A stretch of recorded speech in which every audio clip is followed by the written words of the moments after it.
Hello, viewers. Praise the Lord. As I promised you, we are going to have a wonderful show on marriage and family. And I'm so privileged today to bring you a couple that we have walked with. They are my friends. They are actually my premarital teachers. I'm happy to host them because I know they have walked a journey in their marriage. They have had challenges and experiences in their marriage. They have been able to overcome all that.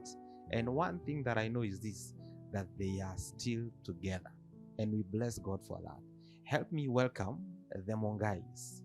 Karibuni sana, the Mongais. I'm so happy to have you in this show. This is one show that we shall be talking in depth about marriages.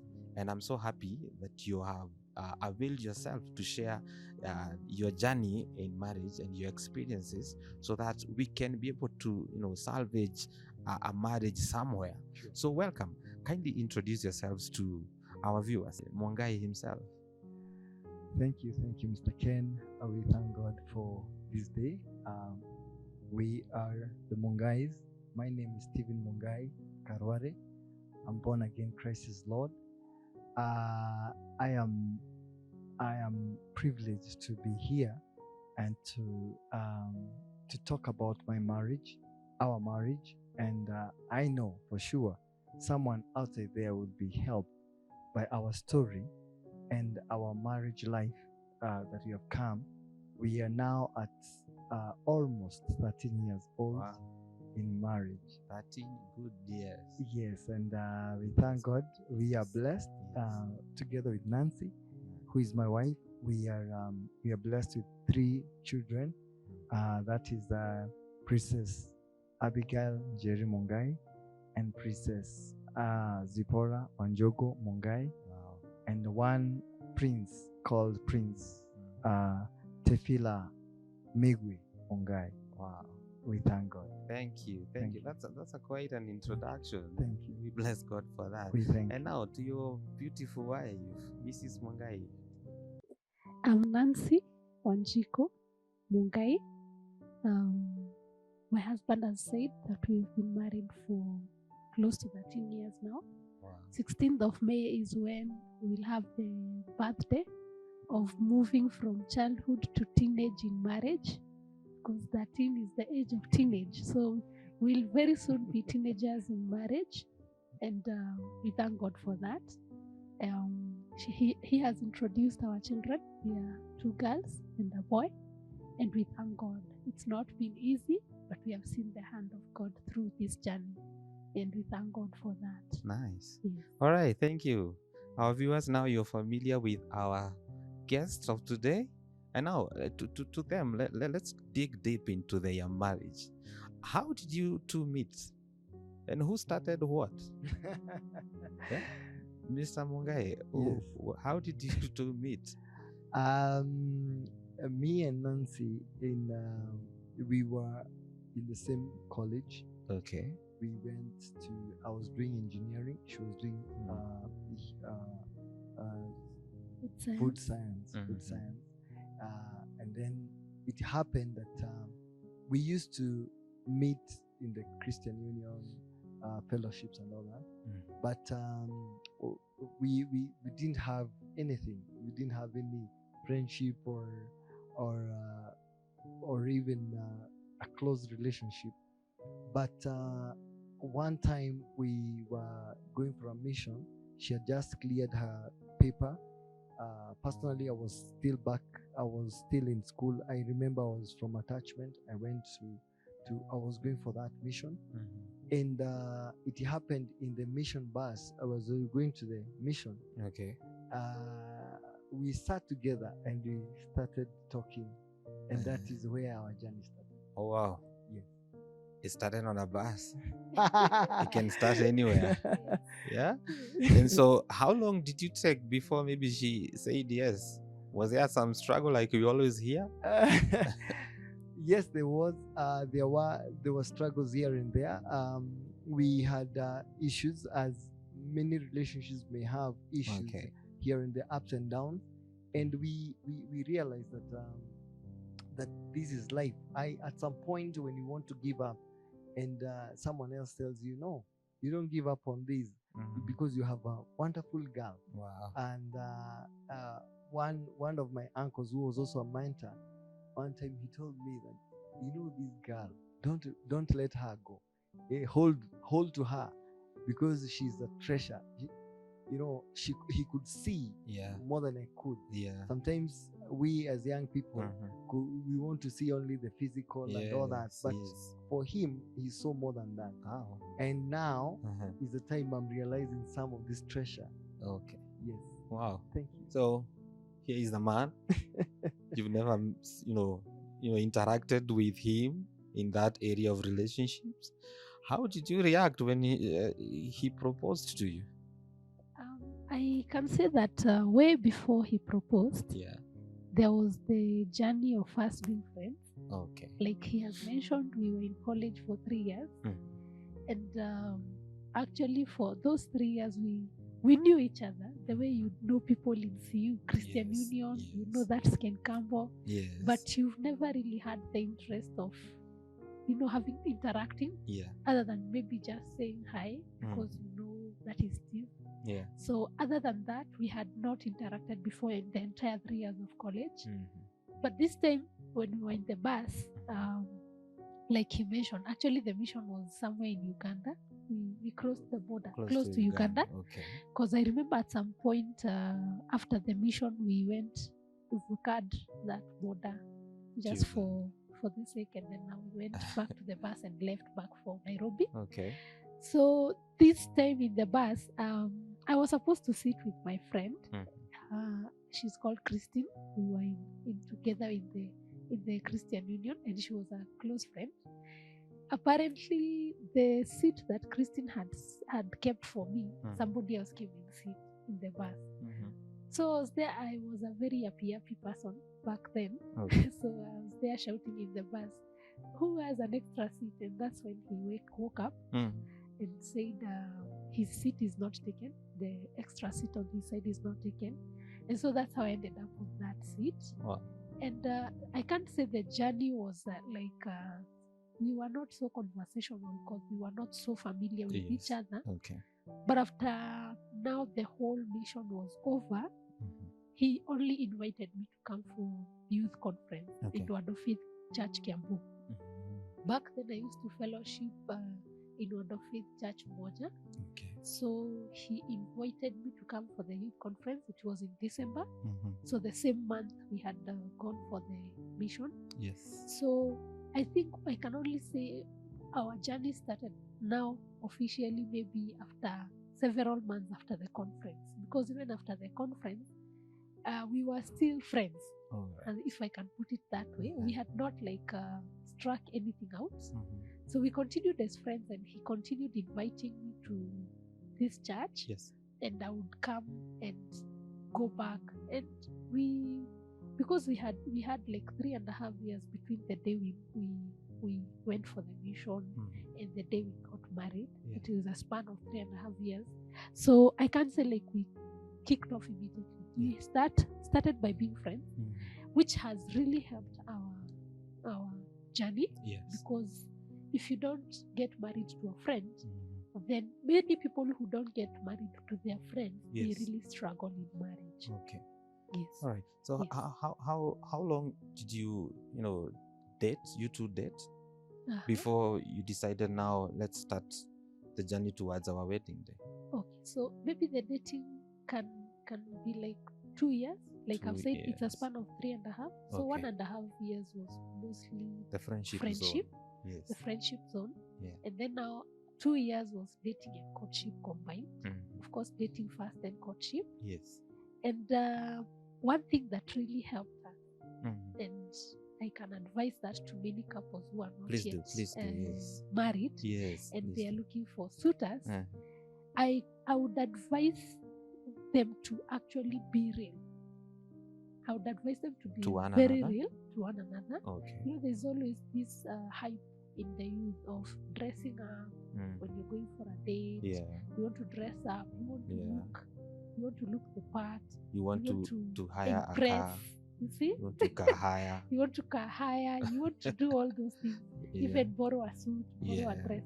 Just be yourself, Mhm. because if you sugarcoat who you are Yeah. before marriage, Yeah. and then the real you comes out after marriage, it's going to really hit that marriage Yeah. on Yeah. the bad side Yeah. immediately after your wedding. You've had people getting married, and then after honeymoon, they Yeah, they're not struggle. The together first again. year does Yeah. not even end. They Yeah. part ways Yeah.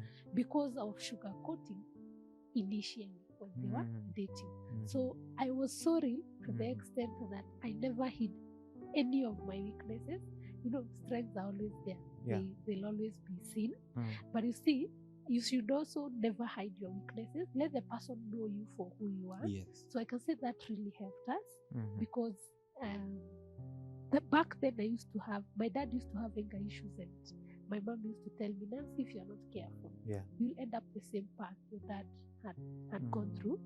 And when he got to know my mom, they started praying for me, and they didn't tell me. Wow. So he was dating a girl who had anger issues. If we had the time, I would explain further, but I still keep telling people I have no clue how he still concluded that he's going to get married to me. Wow. Or to marry me, that is. Mhm. Yes, because of those anger issues. Yeah, he And then- decided not to see the anger, Yeah, I but the think beauty in you. somehow God just helped him, because God That's good. had kept him as Yeah. the right one for me. Yeah. So God just made it stay. And maybe on that point, Yes. you know, we are always hearing young people, you know, they want the Mr. Right, Yes. they want the perfect, Yes. without any, you know, faults or anything. But here you're saying you had anger issues, Yes. but this man decided, Yes. I'm not going to leave her. I'm just actually going to pray Yes. that the anger issues will be dealt with Yes. spiritually. Actually, I like that. How would you advise young people that there might be not, you know, that perfect person that they are looking for, you know, those beautiful things that they are looking for, but maybe this person might be, you know, a gold, and you need, you know, a gold, you need to dig it deep, you need to go through so many rocks before you get to where it is. How would you, you know, advise young people on when they are searching and looking, you know, for their spouses to be? How would you, you know, advise them to look, or what to look? Okay. First of all, I would say that the mistake that many young people are making nowadays, Yeah. first of all, is that they are starting by the looks. Mm. They're starting out by the looks. How the beauty of the person. Is she a figure eight? Does she have this?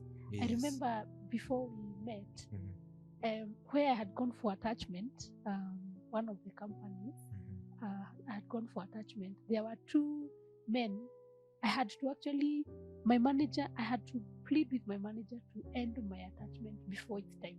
Okay. Because there were two people I found there, they were employees, and now having this gap, which many people in the lakeside really want to have a girl with a gap. Admire that, yes. So one of the men was from the lakeside, the other one was from Western. So what started out like colleagues, you know, interacting, and in 2 months, the internship was supposed to be for 3 months. So 2 months down the line, I realized these people want to fight now physically. Over you? Yes.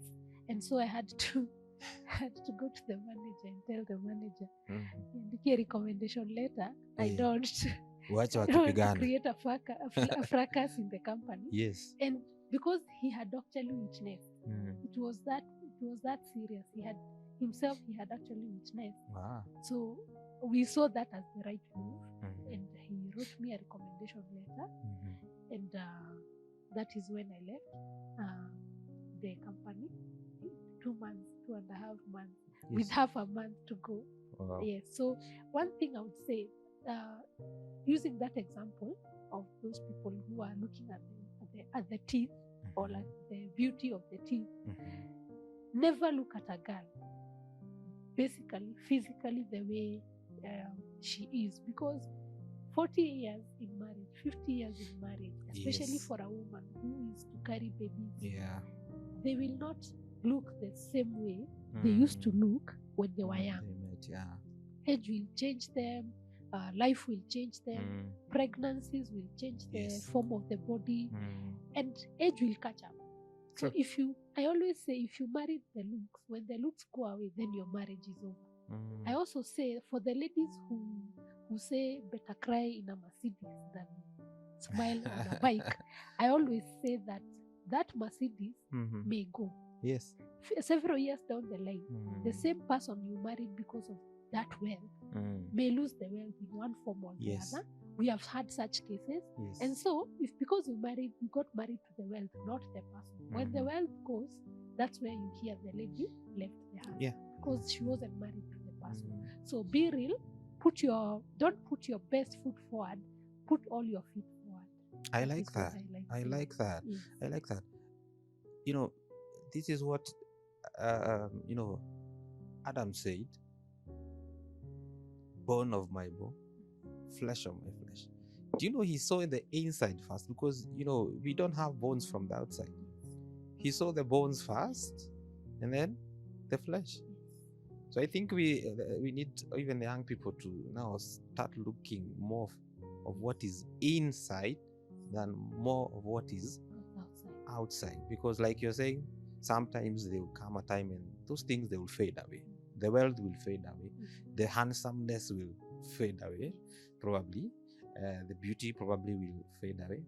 But there is something that is in that person. The inbuilt of that person, which is the bones of my bones, will still remain. I like that. Mr. Mungai, now you have the girl now. Ameingia kwa box, like we always say. Yeah. How now? What was the journey now towards your wedding? You now decided now you're going to the dowry and all that. How was it? How was the journey? Well, I would say that we the journey towards our wedding, we had the time. We went for premarital counseling. Yes. Where we were taught some issues, and reality was brought to our attention that things happen, beauty goes, and all that. Will you still stick to this person? Yes. And that time we had to ask ourselves the very candid questions concerning our future. If challenges come, how do you handle them? If we do not get children, how do we handle this? So we had to ask ourselves so many questions. Even our meetings after many classes, we used to go meet in Uhuru Park or somewhere and just talk these things out. Yes. We talk them out. Just the two of you? The two of us. Like yeah. So we could choose open places. Yes. Because of other issues. And then we could go sit, talk. And one thing I love about Nancy is that she's to the point. She doesn't want to beat around the bush. She doesn't want to smile at a place where you're not smiling. She wants to put things straight. Calling a spade, not a big spoon. So I had to arm myself now to come to that level. Because myself, I'm the kind of people who are peaceful. I don't want to war. I don't want to war. I want peace. So I could find myself doing we talking more about our future.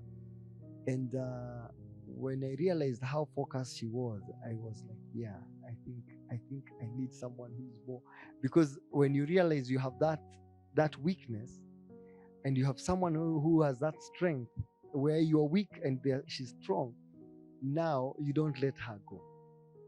As much as there are so many other weaknesses you would wish she doesn't have, but now you say, let me, because of such, let me go with this.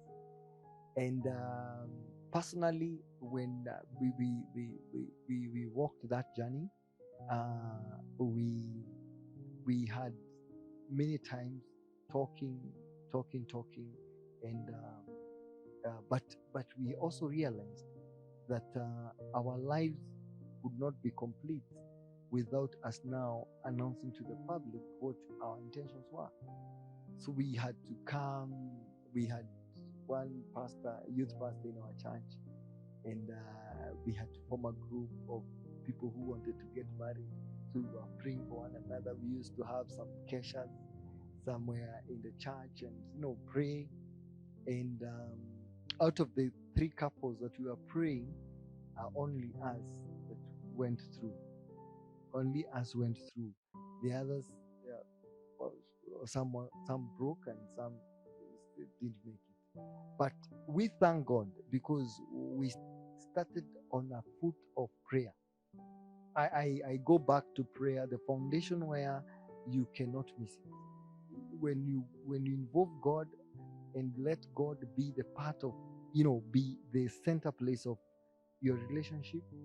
Yes, sometimes you make mistakes. Sometimes you will do something. You will not, do what God wanted you to do. But you are heading to when you involve God, Yes. you're heading to the right place. That's true. God will That's always true. lead you in that direction. Yeah. So for us, we found ourselves walking in that direction, a direction of unity and a direction of purpose. Wow. So Thank you you. are now grounded in prayer. Yes. You have involved God in Yes. your walk Yes. together. Yes. The experience of, the journey from now, let's say you have paid your dowry and now you're starting the committee meetings.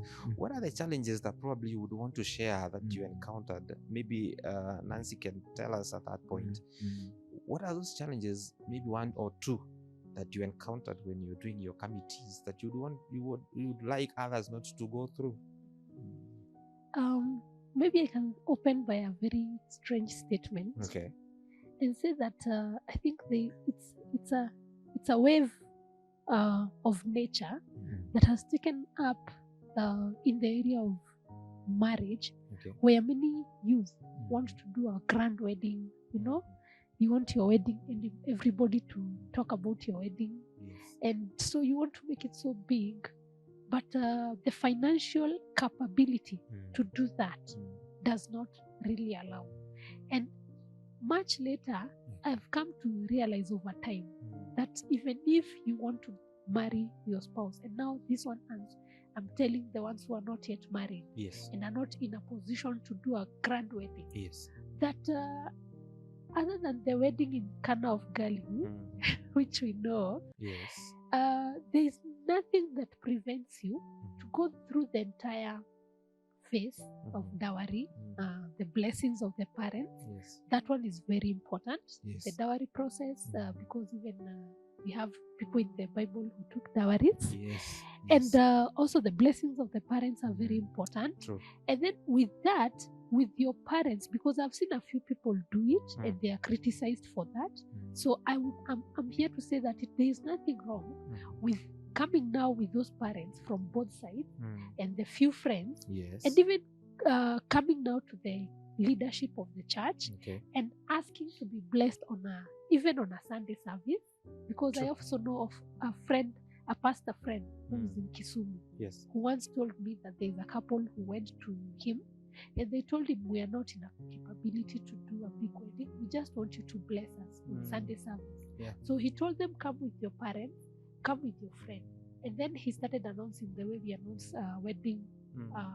People who are about to get married, they announced several times. Yes. Like 3 times, I think, on the minimum in church. Yes. So when he announced and he prepared the church that these people are not going to do a wedding, yes, we are actually going to bless them on such and such a date. Yes. During the Sunday service, before the Sunday service, the service starts. Yes.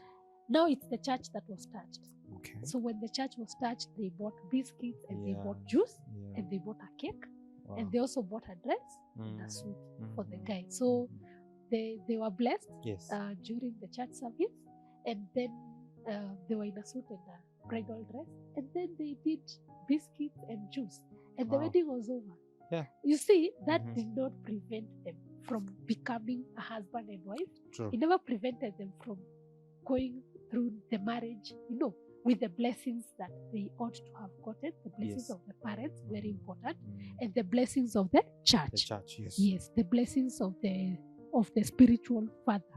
That is what they got, and that is the most important thing in a marriage setup. these weddings, I always tell people, many people prepare for weddings. There are times we used to, as we do premarital counseling, there's a picture I used to have, lakini when now our laptop was flashed, it went to the laptop. Okay. That picture had a house. In front of the house, it was a palatial. When you're standing in front of the house, it's palatial. It's a Okay. palatial setup. Flowers, Yeah. expensive flowers. Yeah. The building has the expensive marbles. Yeah. The entrance, the front yard, the flower garden is so beautiful. Then when you look at the back of the same house, when you enter now the door, Yeah. and you're able to see the house, this picture was portraying the house as being wooden and not complete. You see the way when somebody is doing a mabati house, Yes. you start by doing The framework. the framework, Yes. the wooden framework. Yes. Yes. So now when you enter the house, you realize the rest of the 3 walls is a wooden framework, and no, it's not even complete. Yes. It doesn't even have a roof. But when you start standing outside, Okay. you are so impressed, you just want to get inside and see this house. And so we used to show the couples who are about to get married that this is what happens when you focus on your wedding day and Yes. forget you're entering into marriage. Yes. You will prepare the front, the beginning of your marriage, Yes. which the wedding day is the first day into your It's a marriage. beautiful part of It that. is the entrance to your marriage. Okay. So you'll prepare the entrance to your marriage. It will be so impressive. Everybody will talk about it. But when now people come into your marriage, they come to visit you when you're not married, they will not even want to visit you again. Yes. Yes. When they interact with you outside there as a couple, they will realize the cracks, even Yes. without talking to you. I remember one youth, several youths coming to us and telling us, we Yes. admire your marriage. And Wow. then we are like, okay, what is it that you admire? Yes. They would tell us. We always realize you're sitting together. We always Yeah. realize the way you're helping each other to Yeah. handle the children. Yes. We always realize the way when you're conversing, even in church, outside the church, your conversation is flowing. Yes. That is the building now. That is the building. If your building is a framework that was never completed because you focused on the wedding day more than you focused on preparing for marriage. You see, marriage is there Yes. for the life that God will give you till death do you part. But the wedding day is a single day. Yes. And I always say, you can choose. The choice is yours. I like how open you're becoming, because these issues we need to, let people know what needs to be known. That's how I can put it, because we are thinking, we need the big wedding, and probably we're having difficulties even raising money, and probably we can do something with what we have. And like, I love what the one you have shared, that they went to the pastor, they had nothing, but you see, they have decided themselves, both of them, they have agreed that let's do this, and maybe later, even in our marriage, we can do something about it. I want to take a break shortly, and to our viewers, you can keep talking to us with the numbers on the screen, and even if you want to share your marriage journey to us, or any comment that you'd have concerning marriage and the journeys and experiences towards marriage. We are going to take a short break, and in this break, we are going to have another part 2 of this, where they will tell us now they have done their wedding, now the marriage starts.